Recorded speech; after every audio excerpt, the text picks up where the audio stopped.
Okay. with the suspension raised Okay. to the top of Stone Mountain Wow. to visit a winery there that one of our agents has listed. Views, They had an open house. They had Brokers open. And Yeah. we had wine and snacks and toured the place, and the views are incredible. I saw photos on Amanda Spagoni's page, Donna Patton's page. I'm like, what are these agents doing? Are they working up there? Are Yeah. they having fun up there? You know, every once in a while, you got to work in ways that are fun. So tell us about that listing. I don't Jane remember Bolton. the price. Yeah. It's this gorgeous winery that is up with a view that is amazing. Beautiful wedding spot. Has a offset house with 2 bedrooms, loft above, so it could be an owner occupant. They currently do about 6 weddings a year because they just want to keep it limited and quiet. But an awesome opportunity for somebody that wants to expand that and have good winery up in a place where there's almost no mosquitoes because Yeah. you're that high up. And it was fun to drive up and have the temperature drop. How much did it drop?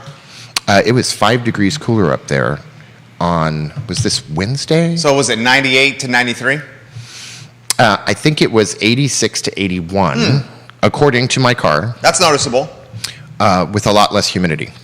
Keith Smith says, go QB, go. Emily Ann Coulter, the fantastic mortgage broker watching the program. Hello, Emily. Thank you for joining us on the show.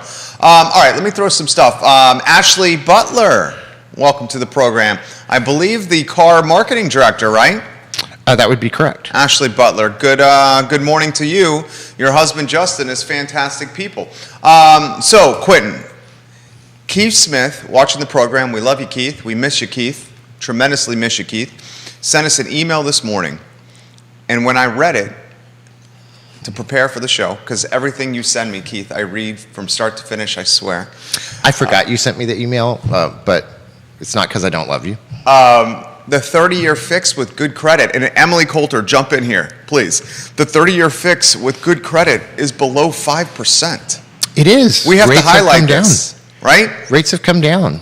Because the national news has done a great job of highlighting the rise of rates. Can we, with the same momentum, highlight the drop in rates, please? Absolutely. And I think, one of the things we suffer from is we really want to educate people. Right.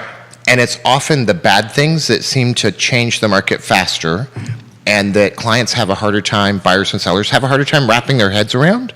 So we often say those to the detriment of the many good things that are going on. And so it's nice to have something that's easy for people to grab that is a real positive. Those rates coming back down under 5. So impact that you're going to see from that. Are we going to see some refinance impacts? Are we going to see some potential buyers that were priced out of the market getting back in the market? I mean, a drop in rate of 1 point is a pretty significant savings for buyers. And I'm not sure it's a solid point, but it's still an opportunity to recognize that the market operates affected by the economy, but also separate from the economy. What do you mean by that? So, way back in the days of low rates when banks were being flooded with refi applications, there was a 2-month period where they bumped their rates 1.5 points just to slow it down because they couldn't handle the volume. There's a lot of stuff happening in real estate right now that has nothing to do with the real estate, but is affecting it from outside. And I just want people to remember that the real estate's still an independent market. And so it still does its own adjustments as time goes on. Those often come from sellers, price drops, and changes in market rates that banks are going to do to help moderate that volume both up and down. Ashley Butler says, I love the floral shirt. Quentin, Thank you, Ashley. And she loves the show. Interestingly, we have a handful of mortgage brokers watching the program, guys. I'd love to hear from you guys on the drop in rates and the expectation it could have, Emily, on impacting your business potentially. Scott, the impact it would have potentially on your business or is having on your business. Talk to us about the temperature on the street here, with your agents, with inventory, with what's moving in the market.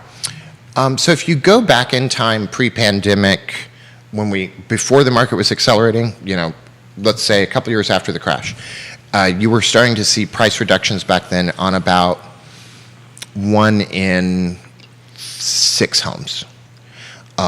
During the peak of what we were doing, you only saw price reductions on about 1 in 12. In the last month, we're seeing price reductions on about 1 in 7. Well, that's a good stat. So you're starting to see the market, the sellers, the neighborhoods sort of wrap their hands around this changing market, bringing it down so that they can move forward, and really understanding all of those dynamics. It's complicated sometimes when you're talking to folks that maybe have raised a child in their home, or they have all these memories associated with it, and we're trying to turn it back into a product that they sell.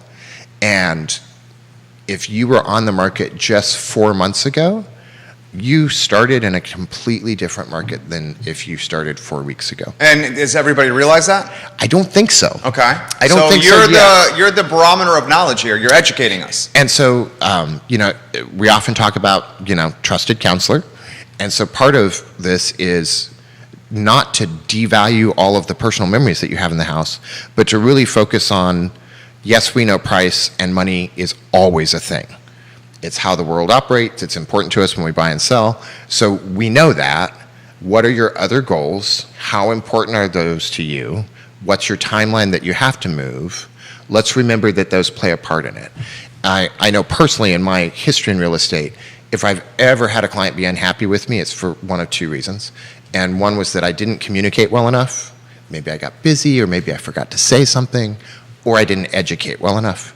And so I do think for real estate agents, for lenders and mortgage officers, and for clients, really spend that time talking about everything as it matters today. We've been talking a lot about interest rates going up. People are talking a lot about recessions. And then we just got this job report that is great, and you saw interest rates come down. Yes, inflation is a thing, but we've already had our inflation in the housing market. That was so last week. And so really sit down, and if you've been on the market for 3 or 4 months, have your agent come over and have a cup of coffee and really talk about, hey, we've been on for 3 weeks, 4 weeks, 2 months. What do we need to do to sell? You're seeing DOMs with 60 days? Yes. Wow. The average days on market is climbing. Remember, averages and medians means we got somewhere over here and somewhere over here. Sure. And the higher the price point, the longer it takes, generally speaking. Sure. And in my memory, whenever we have a big market shift, everybody sort of pauses for a second. When you first feel the earthquake start, you just stand still. Yeah, you freeze. You just freeze for It's a minute. paralysis of analysis. And I think we've been moving through that. And now that we know things are changing and we understand that there's a lot of volatility still in the market, but there is this path forward. There's good mixed in with the bad. Take a deep breath. Remember that price is important, but within that box, sort of set that aside and think about, what are your goals? Do you need to move for a job? Is this about a family member? Is it a change in your personal status? What are you searching for to move on to have your next best life? And how important is that to you? Is it worth giving up $5,000? Is it worth negotiating for a home inspection? Is it worth repairing something? And odds are, in the grand scheme of things, it is. We tend to paint these things with different values when we're talking about selling a house because our egos get wrapped up in it. Of course. It's emotional. Our neighbor sold 6 months ago, and he's going to make more money than you did. Odds are, if the houses are pretty identical, they just made more money. Different timing. Yeah, different market. Different market. And so just sort of take a deep breath. Think about that. If you need to have a Friday night at Tavola's Bar, having a drink to get over it, and then meet with your agent and your counselor again on Monday, do that. There's really good things still out there. I think we talked about this on Monday. I don't care which lottery I win, they're both wins. And if I'm complaining about a 5% difference, probably need to rethink it for myself. And sellers are still in this great position. They just need to remember that there's some bumpers on that, and try to move in between those bumpers and move on with your life. Great take. Quentin Beckham. There you go. That was excellent. Throw this question to you. You've been in real estate a long time. Have you seen a market shift this quickly? The last shift this quick was it 2008, 2009? Well, yes, but remember that They're not the same.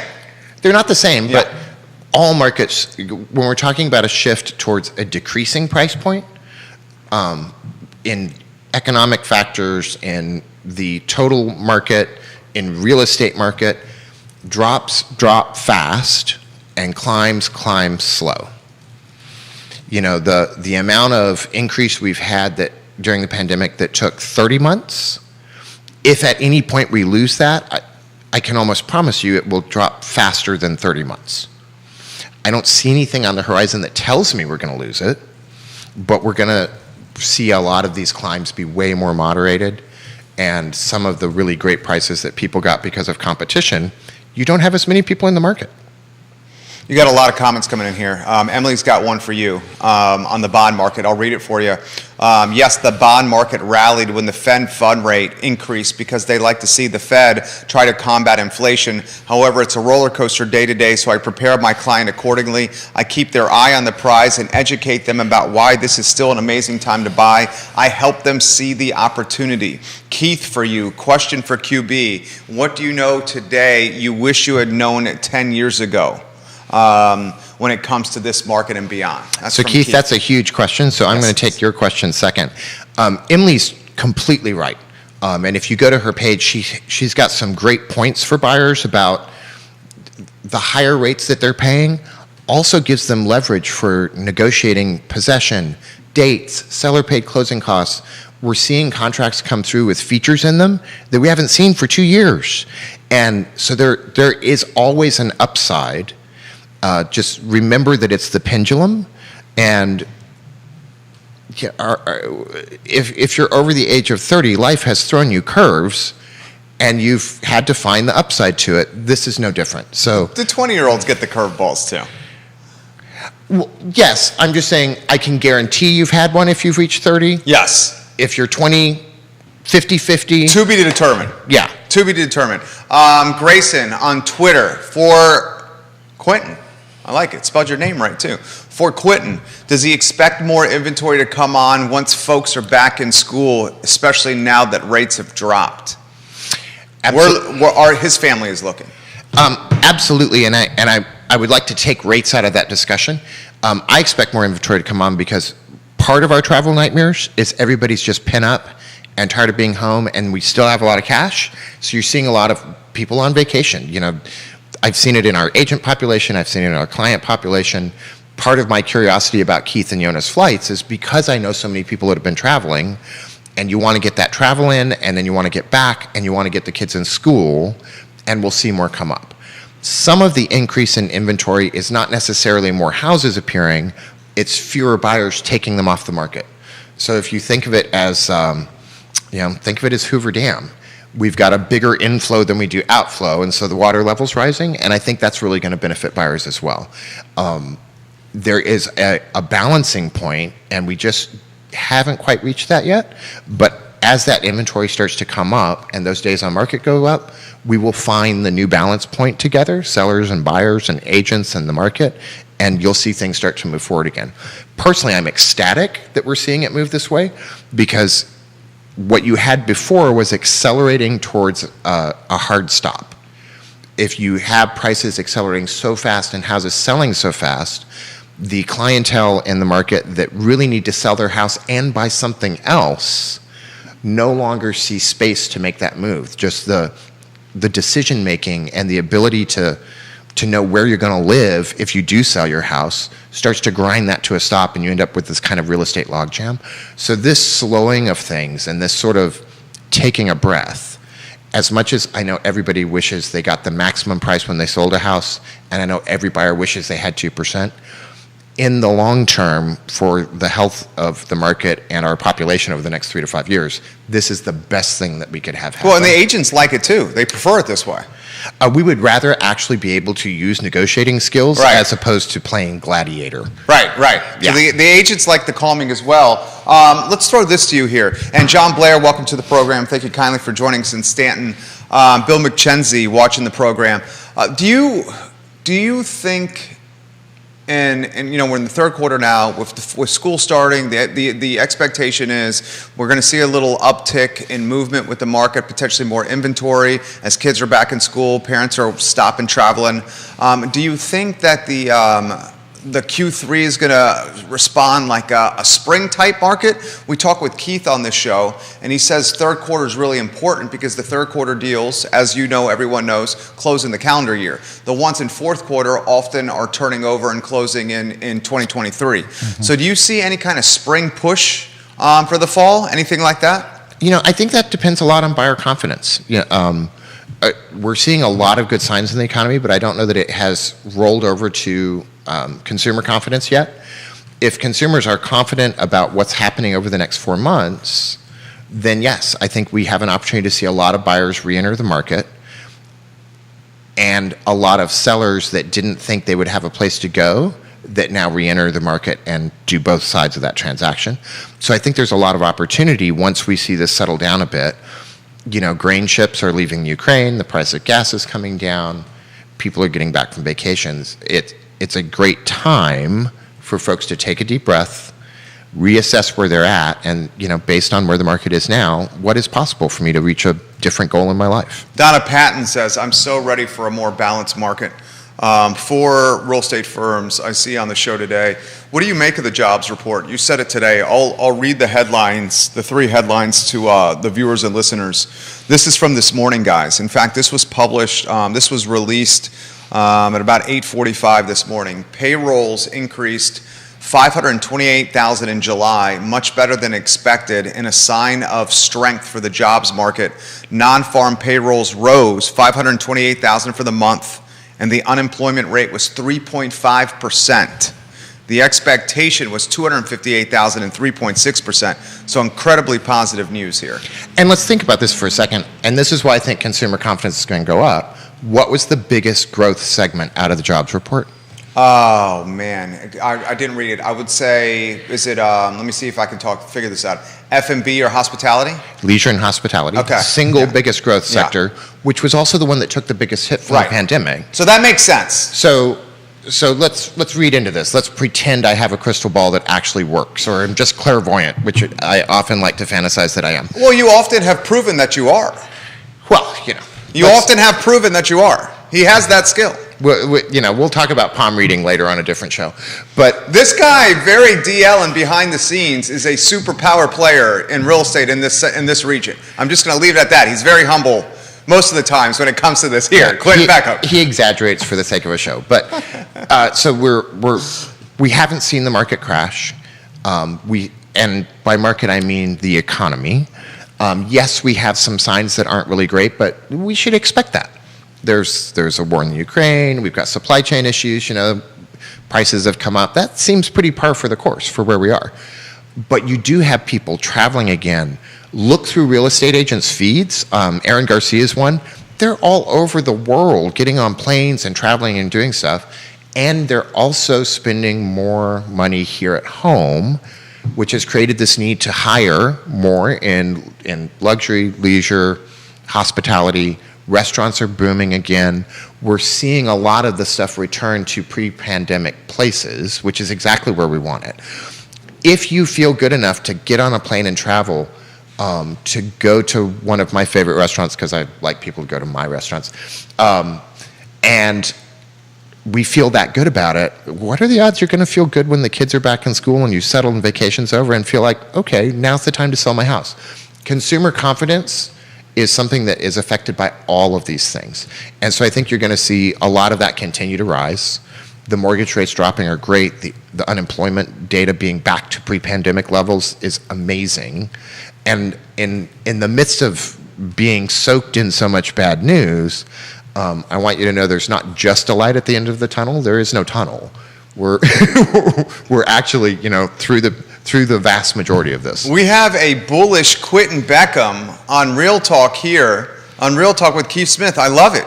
And Keith reminds us that there is a crystal ball on set directly behind you if you'd like to pull out a prop. There is that one. It's in that white box. I'm not sure if that one works for me. To the left, the white box on the left, if you want it. I see it. Just a suggestion, we also have magic wands here on set. So the data points that we've been highlighting today, the jobs number was fantastic. Unemployment, 3.5%.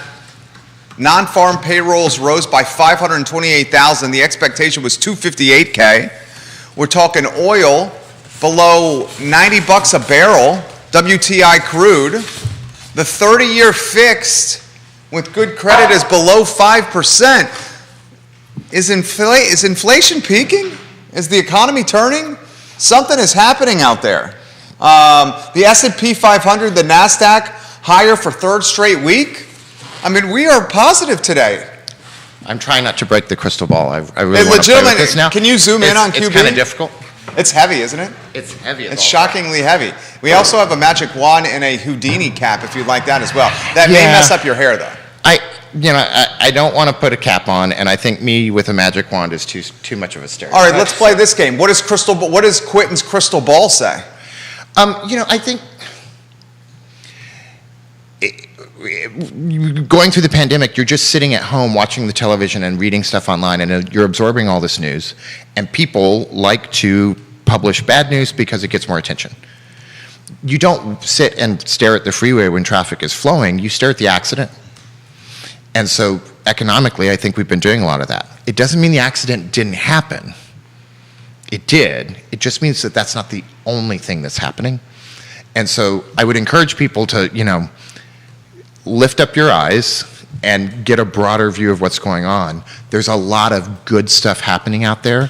Do we still have work to do? Of course we do. Is housing affordability still an issue? Yes, like it has been for the last 6 years. Is inventory still an issue? Yes, like it has been for the last 10 years. Those things are still upon us, but a lot of folks in their individual lives now have options that they didn't have a month ago.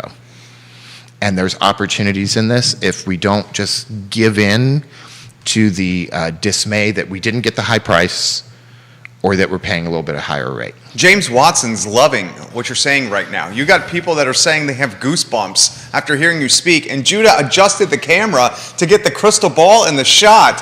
Things are clicking right now on Real Talk. And did we mention that Quentin Beckham has got the best Hawaiian shirt I've ever seen on today? I feel like I need Windex for the crystal ball. Emily says literally he's giving you the fire emojis right now with the 100. Emily's being so kind. No. Emily's awesome, by the way. No, you know what it is? This is what it is people are craving good news.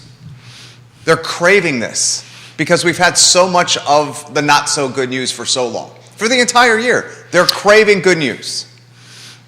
This is true. I can remember we were probably 8 months into the pandemic.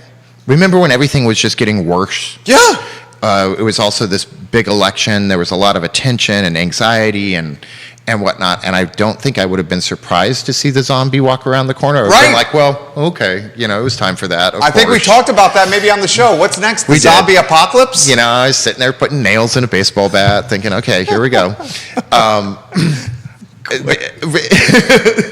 And I do think it takes about 86 days to form a habit. Okay. If you can do something for 3 months, it can turn from something you've chosen to do into a habit. This applies to good things and bad things. We had a solid 18 months to sit and wait for the next infection rate, death count, government program that didn't work. We got into this habit of staring at that, and I think now we have to make a decision to not forget and ignore stuff that needs to be there to inform us, but we have to look up. You have to see the entire picture that's coming, and there is repetitively good news balancing out a lot of the bad news. Who would have thought we'd be this? I'm not even sure we're out of the pandemic at this point, but maybe we just don't care anymore. I think that's what it is. And as a bonus, yes, lots of people around me are getting COVID. I think that's true for everybody around Virginia anyway. And they're sick at home and they're fine. I haven't heard of huge hospitalization rates. They don't seem as bad. So this is good. This is where we expected to be. This is where we wanted to go. There's good news. Lift it up and remember that we're getting out of this a lot faster than we got into it, although it may not have felt that way at the time. The economy's better. Jobs are back. Yes, there's inflation. We were going to have inflation because there was just so much cash around.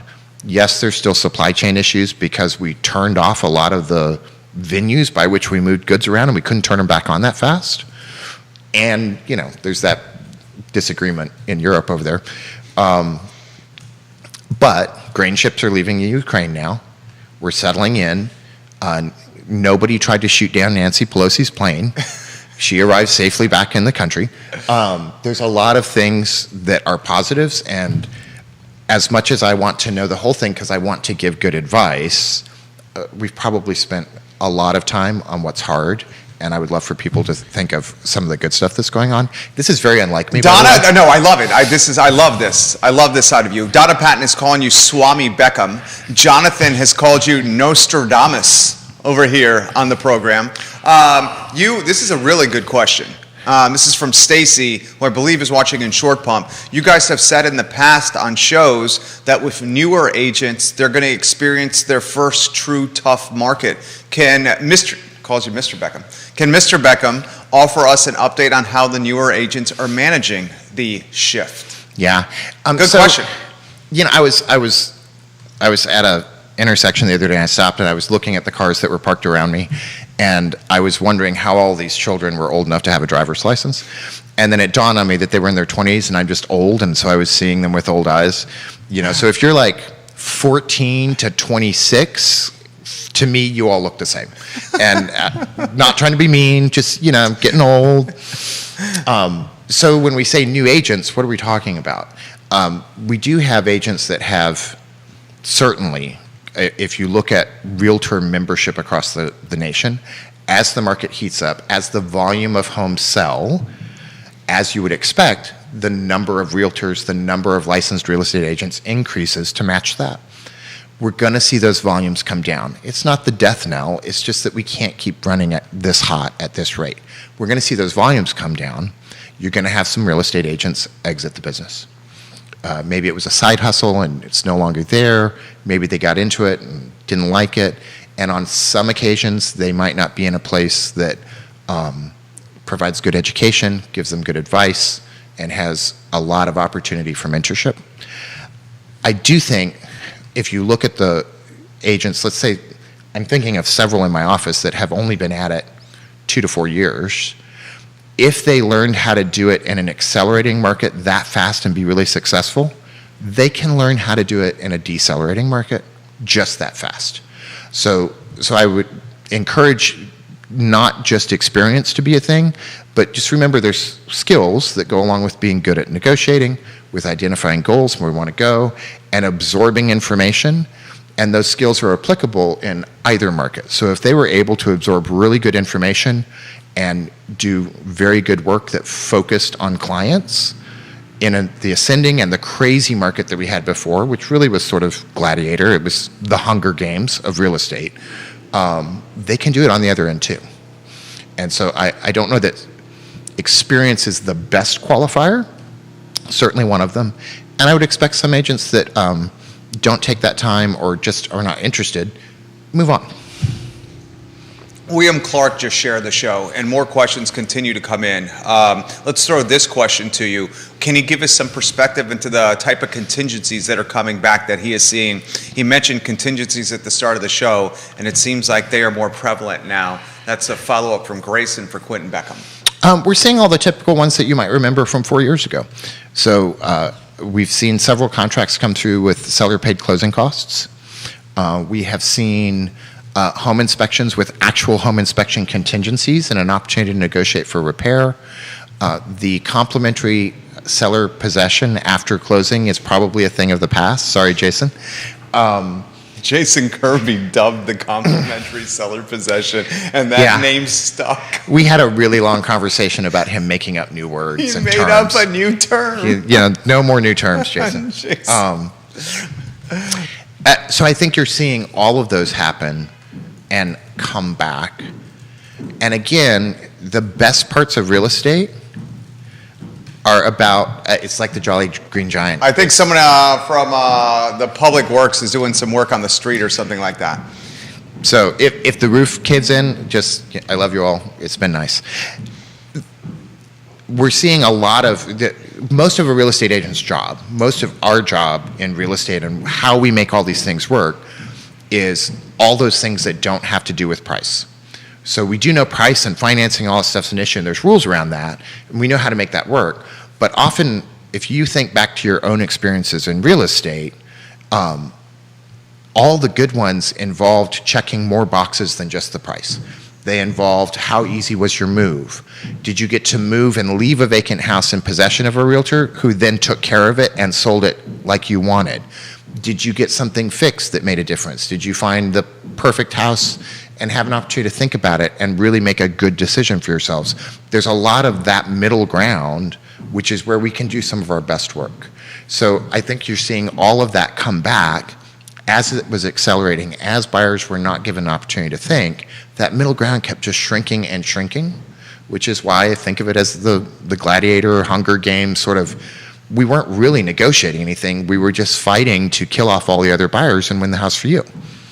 Meanwhile, the sellers got to sit up in the box like Caesar, deciding thumbs up or thumbs down, and that's a bad way to do things. So we're getting back to this part where we actually have middle ground, and I think it's a great opportunity for good realtors to remind you that although we know what your house is worth, we also know that you're worth more. And that relationship and that opportunity to do these things that are intangible sometimes, but also amazingly valuable, really is where we live and thrive, and the good agents rise above. Quinn Beckham just dropped a Hunger Games reference at the same time a Julius Caesar reference. While having a crystal ball in front of him, some delicious coffee, and one of the best shirts I've seen. I mean, the dude is on fire right now. He's on absolute fire right now. I made sure to tag Jason Kirby so we can get him in the mix. Let's throw this to you. The deals that you're seeing and the price reductions and contingencies that you are seeing, we've talked about and we've covered. What we haven't covered is the outer areas that saw so much popularity in that insane market. We're talking Augusta County, Waynesboro, Stanton, and Buckingham. We got folks like Kevin Yancey watching in the Shenandoah Valley as we speak, Right. John Blair in Stanton as we speak. How do you see the outer areas responding in the shifting market from a potential softening, or do you not see that happening? Well, where's that softening going to come from? So if you're watching all the Charlottesville Area Association of Realtors statistics, we are seeing percentage reductions in Louisa, Nelson, that sort of thing. Those are really not reductions, they're just returning to something more normal. And there are two competing forces going on. So if you were talking about wintergreen, there was a huge bump in second homes being purchased. We know that from the mortgage data and from anecdotal information from realtors. But think about what caused that. We had a lot of cash in people's pockets. We had a lot of discretionary spending go away. You had a lot of tax breaks, and people couldn't do anything except sit at home, surrounded by their family and their children who were homeschooling while they worked from home, from their coffee table with their backs aching, staring outside at a world that they couldn't access. And so blend all that stuff together, and you have both an economic reason and a Quality of life. and a quality of life, Yeah. personal and tangible reason that really promoted the second homes market, so that they had a place to send the children, so that they didn't have to drown them. And that has probably gone away, and we're seeing that as leisure and hospitality picks up. We're seeing that as people are traveling and spending nights in airports that they didn't expect to, and that system will catch up. At the same time, we still have a lot better price point in outlying counties that is going to continue to push buyers to those counties. It's going to More affordable price point. It's going to make it. Yeah. It's going to continue to make that value proposition really work for them, especially as you're seeing gas prices come back down. They're going to continue to drop as we get out of the summer driving season, assuming no meteor hits. I don't know, Houston. Sorry, Houston. Have you all been to Houston? I've never been to Houston. I have yet to have a good time in Houston. Have you been? You don't like Houston? Houston bores you? I don't dislike Houston. I probably don't have the right guide. Why do you go to Houston? I've often asked myself that Is same that for question. Keller Williams stuff? It was mostly when I was working in healthcare. Okay, gotcha. Yeah, so it's been a while. So Okay. Sorry, I didn't mean to pick on you, Houston, but you know, it's close to where that dinosaur impact hit. So I figured let's pick on Houston. Houston again. getting a reference in the Outer County analysis from Quentin Beckham. But so yes, I think that we're going to see some drop off in some of the frenetic buying, but that's not unique to Waynesboro, Greater Augusta area. That's not unique. That's happening across the nation. What you are going to see is this sustained push as people are going for housing affordability. You know, the rates have come back down. We're talking about good and bad. So imagine like you were going to have to go to Louisa Green anyway, because that was where the most value was for your family and the size of house that you wanted, and that was part of that intangible decision. Now you get to do it without fighting with 20 other people for the same house. There's a lot of good in this. Is it perfect? No, but it probably never has been. It's all a negotiation, and it's all that middle ground is opening up. So we have, this show airs, guys, across all social media. It airs on 15 Facebook pages at once. And we have people interacting with each other on different Facebook pages based on what Quentin Beckham is saying right now. I'm going to relay some of that live on air. Ashley says Quentin Beckham is a Renaissance man with Nostradamus-like qualities. Travis Hackworth is watching in Danville. Welcome to the show, Travis. Kevin Yancey says folks will keep coming to Waynesboro because they're not going to overpay for something that they can get that's much larger in his area. Kevin Yancey, we love when you watch the program and offer perspective on the show. And this question has come on the feed saying, let's face it, the city of Charlottesville is a coveted place to live, and this market will still be strong even with rates going high. There's a lot of truth to that, Quentin. I don't think any market is weak. I think sometimes we get into marketing speak. So, coveted neighborhood, coveted school district, coveted this, coveted that. Not only is coveting one of the 7 deadly sins. It is one of the 7 deadly sins. It also means that other places don't have their own value proposition, and they don't have their own pluses and minuses. So although I know you're going to continue to see real estate marketing that says beautiful home in coveted school district, that's not going to go away anytime soon. I want you to remember that when you're making your own decision outside of marketing about where you're going to buy, when are you going to sell, everything has a balance of pluses and minuses, and it's really that personal stuff about your life that, when it's fed into the equation, makes the price less of a game changer and more of something that you negotiate based on your total needs and where do you want to be in 4 or 5 years. Kevin had a CMA done on his house in Waynesboro. They paid $269,000, Kevin Yancey said, 4 years ago, and the CMA market analysis has it at just over $400K. Yeah. Kevin, if you need an agent, I think we can find you a few good ones here on Real Talk. So the outer county market, for those that are asking, the expectation from the man with the crystal ball over here that's being called Nostradamus on the feed is it's not going to soften. That you're not going to see softening for the outer counties. That's what you want to get out to the folks watching today's show. No more than anywhere else. Charlottesville's slowing down because the market is making it slow down. Louisa's slowing down because Louisa's got a market that's making it slow down. We're seeing that all over the place. This is still, I think, a step in the right direction because we're back to making decisions based on facts and logic and actual numbers and our personal needs versus the panic buying. We went through a period of that where some of it was really good moves for people that were going ahead and entering retirement and taking advantage of a high market when they sold their house and moved areas completely. But now we're back to a place that actual day-to-day families and some of these 16 to 37-year-olds that all look the same to me that need to buy a house because they have kids and they want to be settled into a school district and build a life for the next 5 to 10 years while they do their contract job. This is now a place that you can compete in again. You're not up against 9 cash buyers that have no real limits because they don't care, they're never selling the house again. New starts, questions come in on construction, new construction, and home starts. You guys have talked about on the show how we're not seeing the starts with new construction like we've seen or like we've need. Has that changed? A question for Quentin Beckham. You've seen a lot more permits, but as we've talked about a lot, there's a big time lag from permit to shovel. And I have heard tell of developers intentionally buying things where they feel like the development process is going to be a year, maybe 2, because they want to see where a lot of the volatility settles out.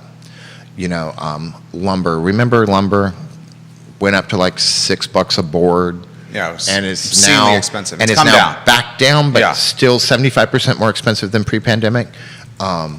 Steel that comes out of China, and China shut down. There's some really valid reasons that are good for consumers for developers that don't have projects that are almost done to take a pause. Remember when this was first happening, there were buyers that had to back out of their new home construction because the developers were forced to pass along these $20,000, $25,000, $35,000 price hikes. Yeah, cost of goods increases. That they didn't know were coming and nobody knew was coming. Right. So I think a lot of developers are being responsible and sort of taking a breather. Also, with the lack of skilled labor, a lot of the projects that are in the works right now are already using up the skilled labor pool. And so there's opportunity there. I think UVA may have just finished up this year's selection for its training program to come in and become journeymen and masters for electricians and plumbing. We still got K-Tech going, and Albemarle County Fire Department also looking to sign people up for the next year's schooling and training to become firemen. Quentin Beckham, guys, dropping knowledge on the show. Where's the new construction you were seeing besides the 29 North project? Because I haven't really seen a ton. I mean, there's houses here and there. There's a lot of proposed developments in and around the city that I don't want to get too specific about. Okay. Because they are just proposed, and we do have some connections to them, so I don't want to breach those walls. But most of what you're seeing that are larger, higher density developments are probably in a 2 and 2.5 year window at this point. There's also a lot of rental housing, which is really important to us. Yeah. That's going up in the northern end. Is that Berkmar Drive? Yeah. Berkmar. Yeah. So I think we're going to see some of that play out. I think it's important for us to let some of that open up and this calm down before we decide what the next step is. And you're seeing developers do that, and you're seeing some of that sort of take a breath. Donna Patton. Not gone, but take a breath. Take a break, yeah. Donna Patton says every house she showed over the weekend at Lake Monticello is now under contract, and she says inventory is still very low at Lake Monticello. Donna Patton, good knowledge. Inventory hasn't gone up dramatically. We're excited. When you're starved, you're happy about 6 crackers. And so just remember, this is the real estate market we're in, and it's starting to lighten up, and I want us all to be happy for that. The rates, some of the other things we've seen are helping promote this and move it forward, but we're readjusting to the new normal. People are becoming more reasonable. And if you're out there selling your house, please be reasonable. Let's look at data together and really make an informed decision that embraces your personal needs, but is maybe divested from emotional content, because I think it's hard to just wrap your head around this. And when you're really anxious about something, is the time you don't want your real estate agent to be anxious. Kelsey says, do you and the agents in your firm think that rates will go lower or higher? And for how long? That's a tough question. Yeah, that's a hard one. We were talking about this before the mics were on, about how we still have the same economic levers that we had in the 60s, and they don't seem to be as firmly attached with globalization and the amount of unpredictable things that are going on in the world right now. And so I think that is partially true. I also think it's true that as we are seeing central banks in other nations start to up their rates, there's an opportunity that will help balance for us, but I don't know that they're going to go as fast as our Fed is. So I still see more rates coming. And remember that one of the tools to cool inflation is for the Fed to just talk about raising rates, because, again, consumer confidence. If I tell you, hey, I'm going to make this more expensive, I'm going to make life more expensive, you're less likely to throw money at things, and that's really what we're looking for to calm inflation. We're seeing a lot of good numbers, though. And so, yes, they're going to go up. Understand that every raise does not directly correlate to a raise in mortgage rates. You just saw mortgage rates go down, so you know I'm not lying. I don't even need this prop for that. And there's the opportunity for the lending market and the real estate market to absorb that, but also sort of do their own adjustment. So, yes, up, probably not as bad and dramatic as what you've seen. This is a good topic right here. There's a finite amount of dirt in Charlottesville. When does Charlottesville realize that they have to build density with that finite amount of dirt or go up And if they don't, the folks that run the city will have to continue living outside the city. So Yeah. going up in density is a hot topic in Charlottesville, regardless of the day of the week. So, I'm not even sure that's a real estate question. That's more a question of community support and political will. Yeah. Is the political capital there is the question. Up to now, there has not been enough political capital and community push to make this a real thing. I'm from Southern California. If you go way back in time in Los Angeles, it was not the size of Rhode Island. And they invested in freeways. There's a lot of reasons and for that it was freeways and not trains, but different story. And it resulted in this big sprawl and a lot of suburban communities that then had to build up their own grocery stores and everything around them. And you can drive for 6 hours in Southern California, passing from city to city to city without ever a breath in between, because they just bumped up against each other. So I think that for all the folks that are engaged in this conversation in and around the city, when I look at the varying consequences of what we do, if we start now to have intelligent, thoughtful discussion about where density needs to go, understand that sometimes the character of the neighborhood or the city does need to change. There's things that we can hold on to.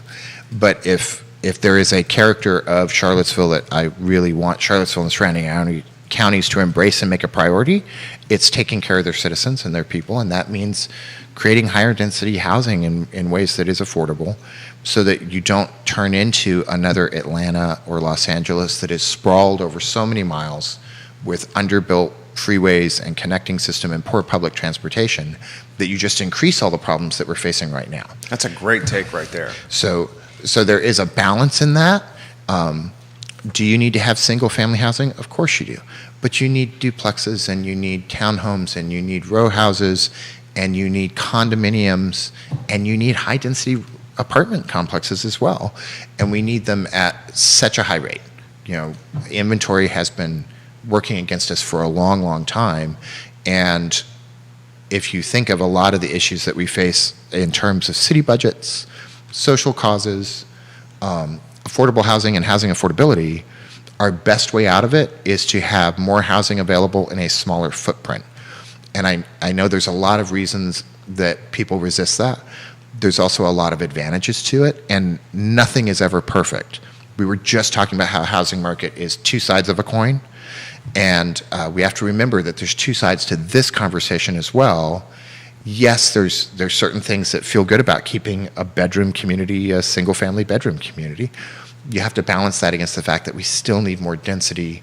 We need people living closer to where the jobs are, and that opportunity for us to reduce the number of people that are in brittle poverty, one transmission, one tire failure away from not being able to pay their electric bill or put food on the table.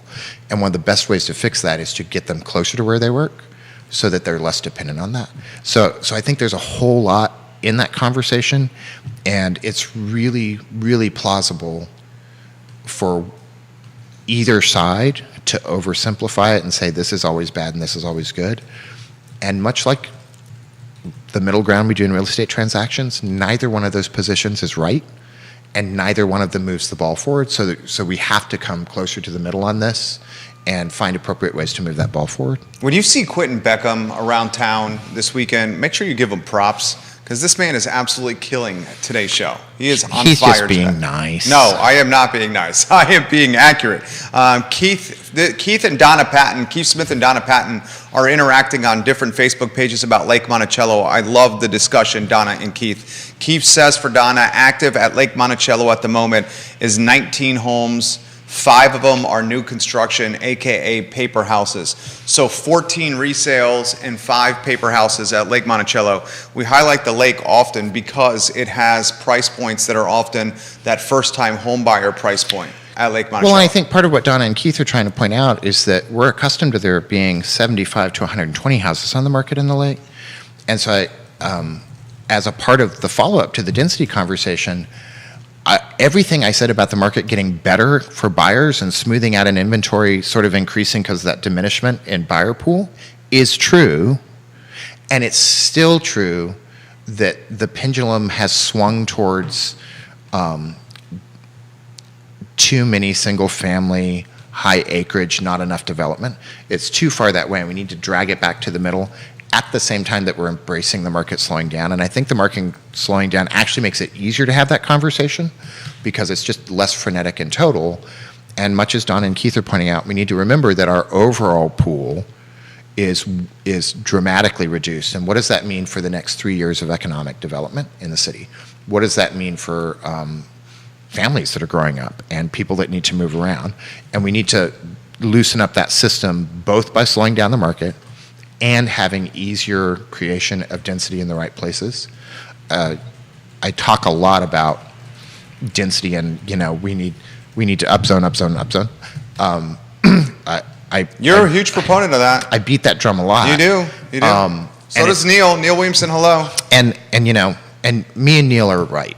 Just whatever it is. He's got the crystal ball. I just want you to know. When Judah laughs, I like when Judah laughs. In fact, looking at this crystal ball and thinking of Neil's head, it's just when we're right on this particular point. And if you go to freeenterpriseforum.com and look at him plugging one of the partners. Look through the white pages, the reports that they have, the white papers. We've had multiple attempts at density that keep getting cut back. So for my history in Charlottesville this last decade, you can basically assume that every time a developer said, hey, I want to put down 100 homes, odds are, on average, they got 40 to 60 of those put down. Breezy Hill. And so those reductions over time, when you add them up, they might not have fixed where we're at, but it would certainly make it better. Oh, huge difference. Huge difference. And not, we don't even have to go deep down this rabbit hole, but some of the political decisions made in the city of Charlottesville by leadership where they pursued perfection with development as opposed to just getting some development out there, choosing the perfect route which kiboshed the project altogether or encouraged the developer to go by right instead of getting creative with the housing stock. That has also impacted things around here. I don't disagree. And I also think that we make it really hard in the city and the county to have really good intentioned, thoughtful people run for office because we crucify them so regularly and often over things in big public ways. And, I wouldn't want to be in their seat. I wouldn't want to be the person facing them down making their decisions. Paul McCarter's got one for you of Avenue. Paul's in the game. Hey, Paul. Paul watches the shows often. We love you, Paul. We've dubbed him the king of Southside. Only true way to make affordable housing is to make smaller, cheaper, and denser housing. Also, you can't expect affordable housing to be built when the county also forces 25% of a project to not be used green space, private roads, and facilities that are a replication of what the county city offers at tax-paid parks. It's good points right there. Yeah, I don't disagree with anything you said. Yeah, Paul, that's good points. How does inflation, this is a good, interesting topic for you. How are these inflationary times impacting the ability for people to create and bring affordable housing online? Everything's more expensive. A lot of what goes into making housing is one of two things, and that's local zoning and ordinance and commodities. So the commodity fluctuation we've seen that's so affected by things that are outside of the country has a big impact on that. I think a lot of, I would just go back to what Paul was talking about. There is a way to have green space and have smaller, denser homes that people will buy. And you have to remember that this is a 9-hour surgery. It's not a one pill fix. There is no way to very quickly do this. This is going to be stepping stones. So the apartments on is it Rio Hill in the back of Berkmar, getting 300 more doors online is one baby step. Getting one more development, maybe in Locust Grove area, one more baby step.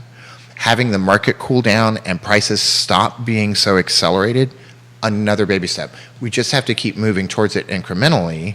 There is, if we got Albemarle County to suddenly, in spite of everything that they tell me they won't do, to suddenly open up the development area to, 10%. It's 5% now, commercial and residential. Now. Let's say 10%. They open up another area. Even that's not going to just suddenly fix this. We didn't get here in a year. This is something that has been going on for 20 years that has gotten us here. It's going to take more than one step to get us out, but we're never going to get out until we start taking those steps. Dude, today's show was a breeze, an absolute breeze. All right, we'll close on this, Beckham. QB's crushing it. What's the crystal ball say for the rest of the year? Give us some closing thoughts. I would tell everybody that we're going to continue to have mixed stuff. Watch out for your neighbors that are at the lower end of the income pool because they're feeling it a lot harder than you are. So if you're at UVA with your job and you're feeling the pressure, even with all the benefits and the support that surround you, remember that there's other people in your neighborhood that are probably feeling it harder. And so that's important to know. When we look at CPI, the CPI is really designed for middle class, which is a shrinking portion of our country. So all Consumer of the price index, inflation, he's talking. All the inflationary things that we feel, folks whose primary job is just to put food on the table and pay rent, they're feeling it a lot harder because it's a lot harder decision-making process. I choose to not go out to a restaurant very much.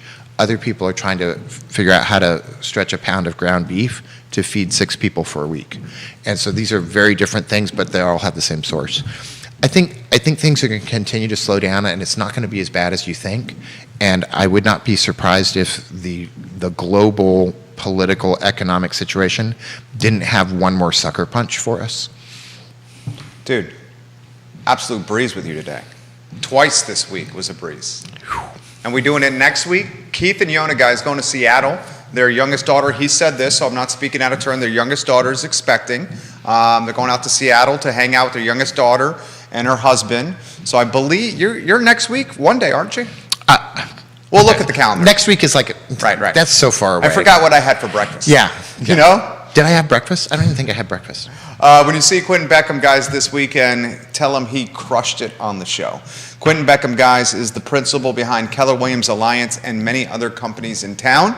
He is also our friend, and we enjoy having him on the talk show.